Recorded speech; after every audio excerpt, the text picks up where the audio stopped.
Good evening, Parkland. My name is Zoe Streeter, and I'm this year's executive producer of Parkland TV and Film.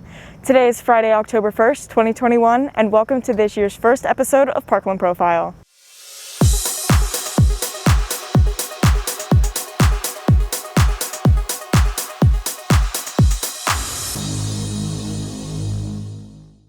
As we kick off the year, there are many changes that we are all facing. For sophomores and freshmen, this is the first year that they will experience fully in person. News correspondents Alex Getz-Morales, Xander Blickley, Chloe Chase, and Bradley Coons took to the hallways to ask students their opinions on the return. I'm Bradley Coons from Parkland TV. This is Between Two Lockers, a show where we interview students on their high school experience. Let's hop into it. What's your favorite and least favorite class? My favorite class has got to be Science CP1 because I like science, but my least favorite class I would say is probably going to be a tie between English and math. Is Parkland High School too cold? No. It's very much hot. It's given sauna. Yeah, No, because they be having the CAF study halls be like negative 30 degrees. Like, Yeah, but I agree. Classes do be hot like the sauna though. All right. Thank you guys. Is Parkland High School too cold? I would say so, but I like running cold because then I can layer up. Is Parkland High School too cold? yes, extremely. Is Parkland High School too cold? Sometimes. Yeah. Yeah. What specific rooms? I think mostly in the C wing it's like really cold up there. Yeah, I agree. Which rooms in particular? Every single one. Okay. Is the high school too cold? For me personally, it's not. Okay, good point. Low key, like in certain areas, but I think in some rooms it's just unnecessarily hot too. I agree. Worst test grade you've ever gotten? So you guys like. What's the worst test score you've ever gotten? 50%. Probably I failed it. All right. Probably like a 30. I would say I actually probably got in the negatives ones. I don't know how. Probably around a 50. Gotcha. Middle school, you know. What are your thoughts on e-hall pass? It's better than holding a book around, I gotta be honest. It's still not the most friendly for participants, but I mean, it's okay. Thank you. What are your thoughts on the one-way hallways? It gets confusing. You run people over sometimes, but it works. I actually think it's a good idea. I don't think it should be implemented after class, right? Like if you're going to the bathroom, you could walk. You can walk to the bathroom without following the one way because there's not a lot of traffic in the halls. Yeah. You know what I'm saying? Yeah. The one-way hall is a good way for the hallway traffic to keep it moving. Do you think the one-way hallways are useful? No, not at all. I think it's a good way to stop hallway traffic. What are your opinions about the one-way hallways? Yeah, I think it's a good way to stop traffic and get into class faster. All right, that's a good. Yeah, I like that. What are your opinions about the one-way hallways? They're terrible. Like they're awful. I got you. Yeah, I think the same thing. And now, what do you think about the 6-minute time limit from going from class to class going down to 4? I think that's a terrible decision and should go back up to 6 now there's more people in here. All right. How many hours of sleep did you get last night? 2. Probably 6. Probably like 7. 7. Unfortunately, I got a whopping 4 hours of sleep last night, but that's because I was doing grad work for my grad class. 2. That's not a lot. Thank you. Who's your celebrity crush? Ryan Reynolds. Timothy Chalamet. 06. Kylie Jenner. My celebrity crush, probably Madison Beer. Ryan Reynolds. Probably Addison Rae. All right. There you have it, folks. I'm Bradley Coons. And I'm Chloe Chase, signing off. And I'm Xander Blickley. Have a great day, Parkland. Thanks, guys. Coming back to school full-time isn't the only major change we're seeing this year. Football is back in action, and with that, the Color Guard and Marching Band have been working extra hard to put on a good show for us this year. News correspondent Amanda Cohan is here to give us a look into that process. I'm Amanda Cohan. The marching band hasn't performed since 2019. Let's hear from band director Mr. Jason LaRue and head drum major Izzy Landis on how everyone is getting back in band.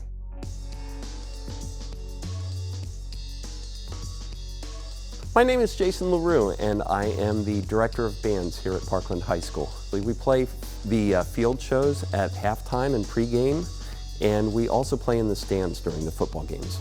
This year we're playing AC/DC's Back in Black, and then we're following with a second tune by MCR. This year has been unique in that we didn't do marching band last year with COVID, so this is new for most of our band members.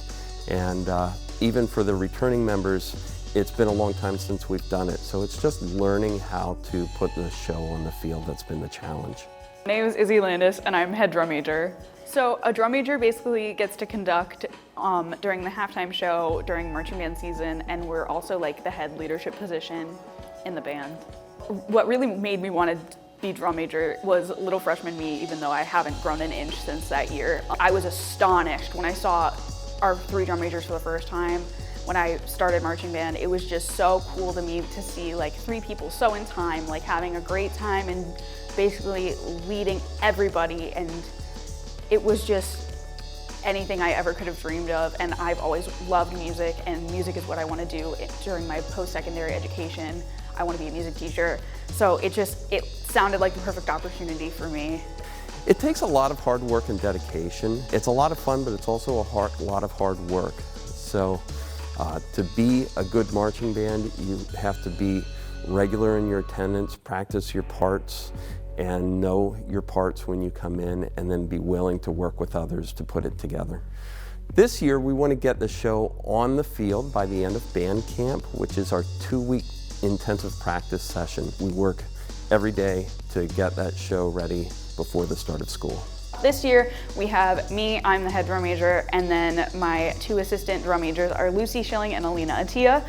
And then we have section leaders for each specific section. So trumpets get 1, alto saxes get 1, and so on and so forth. And percussion is so big, and there's sections within the bigger section that they all get their own as well. And we basically work together as like a leadership team to assist Mr. LaRue and Mrs. Fig in keeping the band together. They've been working very hard. They started at the beginning of the summer and had practice sessions in small groups, and then we started putting it together and relearning how to play the show. Drill is like the coordinated shapes that you guys see us make. Every person has their own number and like sequence of movements, and everybody moving together in organized sets makes one big picture. We learn our drill on a grid coordinate system. So basically we take the football field and divide it up into 1-step squares, and we learn each movement by memorizing which grid we are in for each part of the music. So as cheesy as it sounds, I really think that I've taken leadership skills away from this that I will use for the rest of my life, like learning how to manage people and how to problem solve and keep a cool head, especially when you feel like things are crumbling around you, because band isn't always all perfect and sparkly and very in-time music. Like, we have put a lot of work and dedication into what we do, and it just makes me so proud to see all of the things that we can accomplish when we work together. And that's really what the leadership team and the drum majors strive for, is to help everybody and make sure that we are as coordinated as possible and that we look the best that we can at all times. Marching band's a lot of fun. It's a lot of hard work, but it's a lot of fun to go out there and play on Friday nights and be part of the whole football game and working with each other and getting to make great friends along the way. I know band kids are definitely seen as like dorky or something like that, nerdy, I don't know. But behind every organization is a whole lot of time and hard work, and we work really hard. And I honestly feel like that's something that should be taken more into consideration, because we put on this show for everybody, and football would not be the same without the background noise happening. Like, there's so much energy and fun that goes into it, and I feel like it's worth appreciating. It takes a lot of time, dedication, and hard work to put together a halftime show, so be sure to check out the band at every football game. Back to you, Zoe. Thanks, Amanda. Football isn't the only team looking to have success this season. Parkland Field Hockey has one of the most intense rivalries out of any Parkland sport. News correspondents Lauren Irvin and Aurora Geary are here to tell us about the field hockey team and their efforts to break the streak.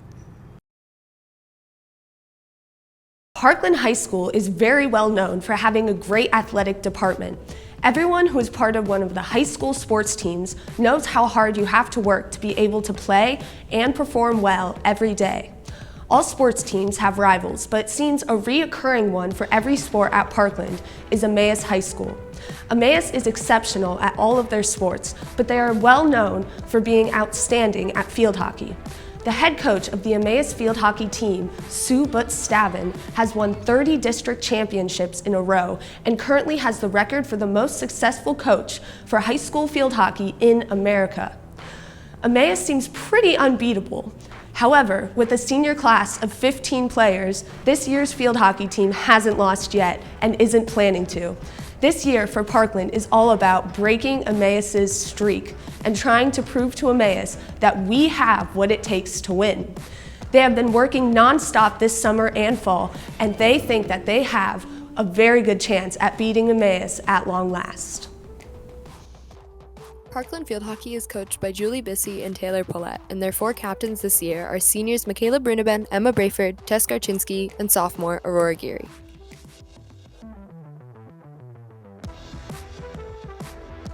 I think we will be ready by then, but we still have a lot of work to put in until then.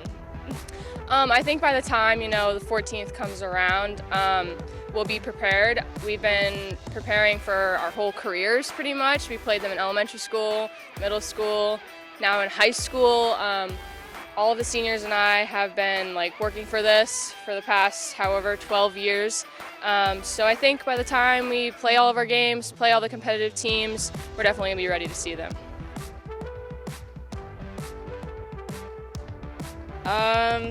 I think we're very close, a lot closer than we have been in the years past. I would say this year everyone really wants to be here. It's a lot different than past years where we just have people who are just here to be here. We're having more numbers as the program grows, and I think that as the years progress, the team dynamic's just going to continue on improving because we're just going to want it more and more. Freak out. Yeah, just go nuts. If we were to win, I would say my whole life goal would probably be complete. I'd have to go searching for something else to, pursue. I think the whole team would celebrate, it's homecoming weekend, it would be quite a party. I would definitely probably lay down on the field and just bask in my moment for a little bit. But yeah, it would pretty much be the best feeling ever.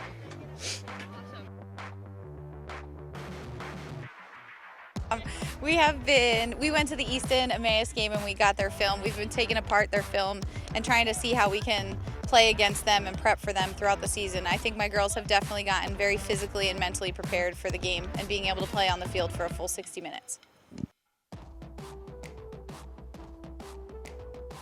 I do. I don't think you can ever be completely ready. I think they have to show up on that day specifically. They've been putting a lot of effort in at practice and at our other games, but as I've told them, every game can be different. So you got to show up that day and be ready that day.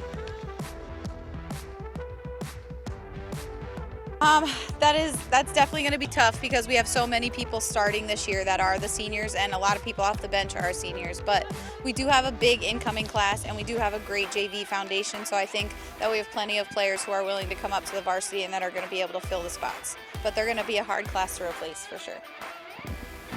Come to the game on October 14th at 6:30 p.m. at Emmaus High School to see one heck of a showdown. I'm Lauren Irvin. Thanks, girls. Moving away from Parkland sports, Major League Baseball is nearing the end of its season with the World Series right around the corner. News correspondent Luca Pettin is here to give us the stats for the end of the season. Hi, my name's Luca Pettin, and I'm going to be your sports correspondent for the 2021 MLB Playoffs. This year is going to be the 117th year of competing for the World Series championship. Taking a look at the American League, in first place are the Rays with a 92-58 record.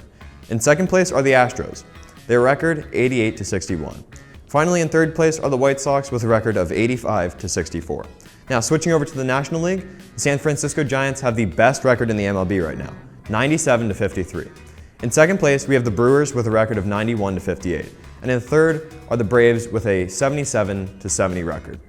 So far, the San Francisco Giants and the Dodgers are the only teams to have clinched a spot in the playoffs. In close reach of clinching a spot are the White Sox, who need 4. Now, here are the hottest players to be on the lookout for. On the Giants, we've got Buster Posey and Kevin Gausman. Posey has a .300 batting average, a .389 on-base percentage, and 18 home runs. Kevin Gausman's got a .265 earned run average and 201 strikeouts in just 170 innings. For the Rays, we've got Randy Arozarena and Andrew Kitteridge. Randy Arozarena has a batting average of .272, a .351 on-base percentage, and 19 home runs. Andrew Kitteridge has an ERA of 1.57, 6 home runs against, and 73 strikeouts in 68 innings. For the Astros, we've got Jose Altuve and Luis Garcia. Altuve has a batting average of .279, an on-base percentage of .353, 74 RBIs, and 27 home runs this year. Luis Garcia, in 139 innings, has an ERA of 3.43, 158 strikeouts. For the Brewers, we've got Christian Yelich and Freddie Peralta. Yelich has a batting average of .249, 8 homers, and 45 RBIs. Freddie Peralta has an ERA of .257, 181 strikeouts, and 9 wins this year. For the White Sox, we've got Eloy Jimenez and Luis Robert. Eloy Jimenez is looking at 8 home runs, 30 RBIs, and an average of .258. For Robert, in 224 at-bats, he's hit 8 home runs. He has a .348 batting average. Lastly, for the Braves, we've got Freddie Freeman and Max Fried. Freeman has a batting average of .297, 30 home runs, and 78 RBIs. Switching to pitching, Fried has 143 strikeouts, 11 games won, and an earned run average of .347. Now, we've got the dates for the playoffs. Wildcard games will begin October 5th and 6th. American League Division Series games are going to begin Thursday, October 7th, and run till Sunday the 10th. Possibly up to the 13th if Game 5 is needed. The National League Division Series is going to start Friday the 8th and end the 11th. If Game 5 is needed, it will play the 14th. The American League Championship Series will start Friday the 15th of October, and if Game 7 is needed, it will be played the 23rd. The National League Championship Series will begin Saturday the 16th of October. Game 7 will be played October 24th if needed. Now the main event. Game 1 of the World Series is scheduled for Tuesday, October 26th. It will be aired on Fox Sports for the 24th year. All games on MLB Network, TBS, Fox, and FS1 can be viewed on MLB.tv if you already pay for those networks. This is going to be an interesting year for MLB. After last year's empty stadiums, I bet this year they are going to be louder than ever. And that's your MLB playoff preview. Thanks, Luca. Another change here at Parkland is the implementation of the Character Counts program. We had a chance to speak with the creator to better understand the program and how to implement it. Hi, this is Gary Smith. I'm Dean of Faculty for Character Counts, affiliated with Drake University. Can values be taught to students today? Students can see values in particularly all that happens in a school. It's in the actions that occur. It's in the choices that are particularly made. You can simply see values in how it's taught to students in stories that are particularly read, or in the expectations of behaviors, the rules that a school may have. How do a student's values and beliefs shape who they are, and how do they influence the way a high school student behaves? You choose, as I said, to either be able to have a good choice or a bad choice. So values are evident in all you do, whether you complete your homework or not, whether how you treat other kids in terms of their actions, whether you are honest in your choices and that you make, everything associated with values. What attitudes and behaviors are important to a Parkland High School student? There's just so many today. You think about those 6 pillars of character that you're learning about here at Parkland High School, about trustworthiness. See, trust is essential to every relationship that you have, both now and in the future. About respect. You're going to value other people because they're fellow human beings, not because they can do something either for you or against you. Idea of responsibility, taking responsibility for your own actions as well as the actions of others in a particular school. Idea of fairness. It's a moral obligation that we have to be fair, to be equitable. The idea about caring, having concern for others. And the idea of being a good citizen, not only in terms of what we think about voting rights, but to be able to share by being one who is somebody about a good citizen for their school and their community. What role does character play in college? The predominant role. I cannot think of anything that is in life that's more important than that of being a person of character. See, for me, competence is not as great as that is of character. Everything that you'll do in life whether it's now in terms of your school after life, in terms of college or workplace, is character-based.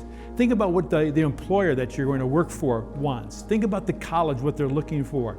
Character is important, it is critical, it's one of the most positive ingredients that we have for a successful life. What do the colors of the pillars represent? The pillar colors are very interesting. If we think about the color blue for trustworthiness, it's about being true blue. Another term that we may use for being a trustworthy person. Respect is the golden rule, that's yellow. Responsibility, we have responsibility to the earth, the green, that is, or the color of money in some ways, taking responsibility for our actions. Fairness is a little harder, I suppose, in some ways. It's, think of an orange or that of a basketball. It's got various segments. If you peel an orange, it's got equitable pieces that are there, all much pretty well based upon, the color of the orange of the basketball or the orange itself. Idea of caring is red, obviously concern for other, the heart. And finally, citizenship is majesty, the idea of something that's more majestic in some ways. As a school, we are focusing our discussion on the pillar of caring. We may think that this is not a necessary skill. Why should we care about others? Oh, if we don't care about other people, people don't care what we know. I think about all the people that you like to associate with, right?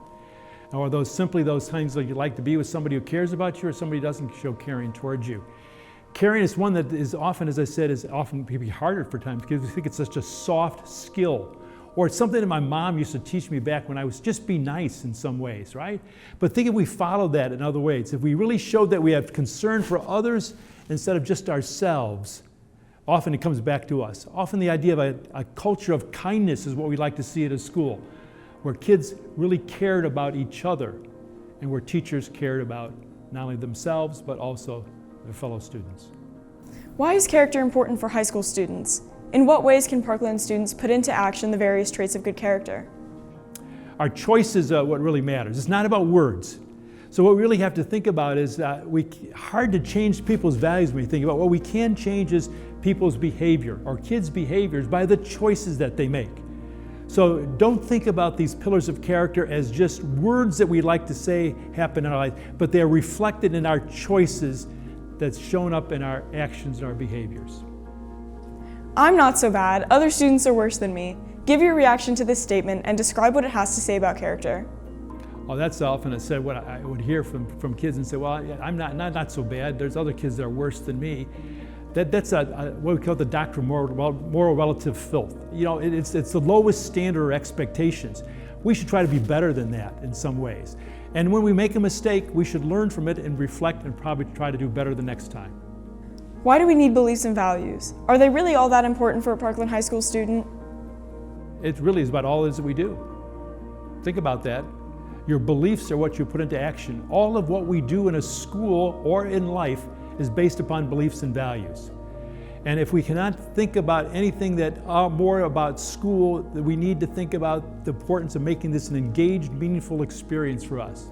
And that comes from by thinking about not only helping our kids become smart, but also become good. We want our students to be able to do their best work, but also become their best self. A teacher once told me, if your actions don't live up to your words, you have nothing to say. What does this statement have to say about character? Oh, too often that's what we simply think about. All I got to do is say I'm a respectful person, but then simply do something that's disrespectful. See, it's not just something what we say to people that's important, but what we simply do. And I often tell that to teachers, that others may not listen to what it is that you say, but they believe your actions, what it is that you do. So if you can approach, say, simply through your life and these life skills that we're trying to work at here at Parkland High School, if you think about it, it's not just something I'm going to say, but I'm going to put it forward as my actions. Others may simply say also, put it this way, is that your words will speak far louder to you when you put your actions into practice. You can't control what life puts on your doorstep, but you have complete control over how you respond to it. What does this mean? How does this principle apply to our daily life? You know, there's a lot of things that we think about in our life that we have absolutely no control over. What's going to happen? This pandemic is a perfect example of that, right? How we respond to it shows our character. Have we responded with perseverance and resilience? Did we respond in a way that showed that we are more positive than that of negative? So think about all those things in your life and say, I have no control over those things. I have absolutely no control over where I come from, my actions, my background, what I was going to look like, or what experience I'm going to have, but you are in control of your choices. In what ways can the decisions and actions of a high school student change his or her life, either for good or bad? Well, I often will simply say, no matter how many good things you do, you're going to be judged, unfortunately, by your last worst act. Think about that in some ways, right? So it's not necessarily all the good things that one puts in, but their choice that make a poor choice in your life could lead to undesirable behavior. So this is the same for whether you work and not. Now, most people will keep a job because they put these pillars of character into action. Likewise, people lose jobs because of their inability to be people of good character. So all your actions and your choices about the pillars of character are going to be reflected in how you conduct yourself, now as well as in the future. Do you think that character is the decisive ingredient of success of a high school student? Oh, I know of kids that I've worked with, as I said, as well as in my own family, who got straight A's in school but still somehow flunk life. There's no guarantee about how your academic grade point averages, not diminish academics, but your grade point average or your ability on test is going to be how you can perform in life. If you put it this way as a formula, that we sometimes think about it this way, is character times relationships that you have at school or with others equals success. Character times relationships equals success. What would you say to students who are apprehensive about participating? Oh, I'd simply ask them, what do you want to see more or less of around your school? What is it that really makes this school a better place for you to come to learn in some ways? What do you want to see less in terms of behaviors about not only yourself but others? So I would love to be able to get kids to respond to simply say, I'd love to see these, and not just words, but again, desired actions that they'd like to see on the part of their fellow students that they go to school, or even part of the faculty in some ways. So I guess I just want to say is, think about that. What is the kinds of things you'd like to see more of in your school? And then what can we as a school do to help instill or strengthen those desired character traits in our fellow students? What would you say to staff who are stuck in their ways? I have to realize is that there's really, I call it 4 steps that are part of that, to try to think about my role as a teacher, wherever my beliefs come from in some way, shape, or form. I got to do what I call team character. I got to be one who intentionally teaches by my actions and where I find it within the content of my subject matter. I got to teach it. I have to enforce it with desired expectations. I got to be a strong advocate for desired character traits that are going to lead to success. As an adult, I have to model it. So that's my process. I try to say, and if I cannot convince people that change in their mindset is worth it, it will not happen. So that the reverse of that is people have to believe that it is worth it to change, because I'm going to gain more than I give up. And if I gain more to make my job as a teacher to be more fulfilling and fulfills my why, I should say, in some ways, then maybe this is what's beneficial. You see, we all have mindsets. And mindsets could be something like the mindset of growth mindset versus that of fixed, or judgmental versus acceptance, or the idea, a mindset of positivity over that of negativity, or a positive ethics, the importance of ethics or expediency. And my job as an educator is to think about how I can change mindsets by instilling desired beliefs that will result by choices in appropriate actions and behaviors. So that's not only the true for us as kids, but it's also the true for us as adults. So I'm going to do all I can to think about my role is to change lives by teaching, enforcing, advocating, and modeling desired character traits. How can individuals make a difference in the community? Well, I look upon it, the same thing I simply do in my own life, I suppose. I have to tell you, I was a school superintendent before I became into this role. And you know, when I went through character counts training, the same thing as the teachers here have done at Parkland. And I began to ask questions of myself after every day. Not necessarily in a journal, but I reflected upon the fact, did I show respect today? Did I value people? Did I believe in my teachers that were doing the job? Was my community better because I was in it? Am I better because I was in my community in some ways? So what that really forced me to do is to reflect upon my behavior.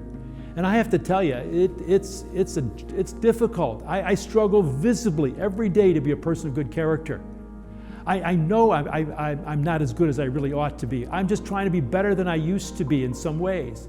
And so I would like to say the one simple step is to be honest and reflect upon yourself and simply say is, how could I be a better person? What could I do to be more respectful? If that's a hard thing for me, then what can I do differently? And for me, that was one thing where I really reflected upon a very simple way of thinking about my role, who I am, and what I present to others by asking myself those questions every day, and then working hard to change if I needed to do a better job. Well, I really commend Parkland High School for this endeavor, for being on an initiative to try to change lives, not only for now, but for the future. Because I'm firmly convinced, I'm an optimistic person, and I look upon the generation of high school kids as the ones going to lead our country, to lead our communities, to lead schools, to lead businesses. And that's something that's so important for me, because I really want to get on a plane that I want to trust that the pilot didn't cheat his way through pilot school. I want my mechanic to be able to be very honest with me when he fixes my car. I want to think about the people that I interact with are going to be individuals who are going to respect and value me because of who I am, not because of something else that coming across about prejudged notions or whatever. I want to be able to be someone who's a critical thinker. I want to be someone, as I said, who simply focuses on what is to be a right thing to do.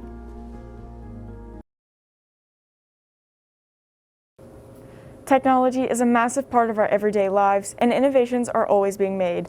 News correspondent Ethan Silver is giving us a look into these innovations, including the iPhone 13 and Tesla's new robot. Hey, I'm high school sophomore and diehard tech enthusiast Ethan Silver, here to tell you what you need to know about what's going on in the world of technology. First up, here's a story that will surely improve your style. Actually, quite literally. Ray-Ban Stories, made by Ray-Ban in partnership with Facebook, are the next evolution of your favorite wearable accessory. You may think they're normal sunglasses until you spot the two cameras next to the lens. Yes, these cameras can take photos and videos. You don't even have to wear headphones with them because the Stories are also able to play music and make calls. Now, hang on. Didn't Google do this a few years ago with Google Glass, which nobody wanted? And Facebook's version doesn't even have augmented reality, with a display built into the lens. So they start at $300 for glasses with a camera and no augmented reality. Listen, all I'm saying is, would you trust Facebook with glasses that can view your life? The choice is yours. On August 19th, Elon Musk announced a humanoid robot, appropriately named TeslaBot. They even said that it could be in the prototype stage as early as next year. According to Musk, the robot's primary function was to eliminate dangerous, repetitive, and boring tasks. Like, for instance, buying groceries for yourself. Sounds pretty cool, right? Well, Musk also mentioned that the robot would be easily outrun or overpowered. I don't know about you, but that's not a very reassuring statement about the apparently friendly 5'8", 125-pound machine. Hopefully we'll learn more about this in the future because it does look like it has the potential to be really helpful. Let's just make sure they don't overthrow their human overlords, okay? Is your phone feeling a bit sluggish? Battery life stinks? Well, on September 14th, Apple unveiled some brand new products in their California streaming event. They first started with the base model iPad, which is probably the best value you can get in a tablet. Moving on to iPad mini, Apple gave it an all-screen design and Apple Pencil support, which lets you magnetically dock it to the side of the device. Apple then went on to announce the Apple Watch Series 7, featuring a larger edge-to-edge display and better durability claims from Apple. It will start at $399 with a slew of brand new colors, and you can always get the stainless steel or titanium models if you throw a bit more extra cash at Apple. Then we got to the star of the show, iPhone 13. We finally got a slightly smaller notch, and a diagonal camera system. Okay, it doesn't seem like a lot, but it allows for a new feature called cinematic mode.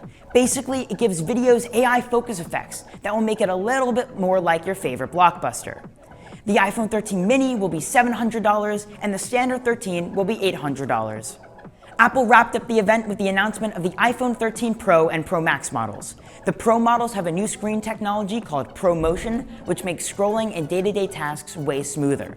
Sure, Android phones have had it for years, but who's keeping track? To get these phones, you'll have to shell out $9.99 for the regular model and $10.99 for the Max. So, the event may not have lived up to expectations of diehard Apple fans, but it delivered some needed improvements that all will appreciate. So, those were 3 awesome stories in the wondrous world of tech. We saw a new pair of glasses, a look at an AI-powered robot, and the next generation of one of the most popular smartphones to date. I'm Ethan Silver, and thanks for watching. Thanks, Ethan. To close out our show, we are very excited to spotlight our very own digital media director, Ken Carpenetti, as he joins STN's social media team. News correspondent Callie Seckler is giving us insight into his achievements. I'm news correspondent Callie Seckler. Today I got to sit down with Ken Carpenetti and ask about the opportunity he has to work with the Student Television Network, or STN. What is STN? STN is an educator-led national organization that promotes excellence in all areas of media production. Why did you apply? I applied because it was a great way to further develop my skills as a producer, and it was a great way to contribute to an organization that I'm very passionate about. What is the goal of your team? The social media team distributes the task of creating content for all of STN's social media accounts within a group of students, and in doing that, it works to highlight student voices and incorporate their perspectives into the STN brand. What inspires you when you're creating graphics? A whole lot of artists inspire my work, but I think the use case of graphics for stuff like Parkland TV and STN is more presentational than artistic, and so I've stuck to sort of toned down minimalism, which is really effective for communicating information. Does Parkland TV Film have any plans of what they're doing next graphic-wise? We do. With this being our first normal year in a while, we're going to be going all out with graphics for our sports and news broadcasts. It's going to be a great time. For Parkland Profile, I'm Callie Seckler. Thanks, Callie, and congrats again to Ken. With that, this concludes tonight's show. Thank you all for watching, and be sure to tune in to next month's episode. Signing off, I'm Zoe Streeter.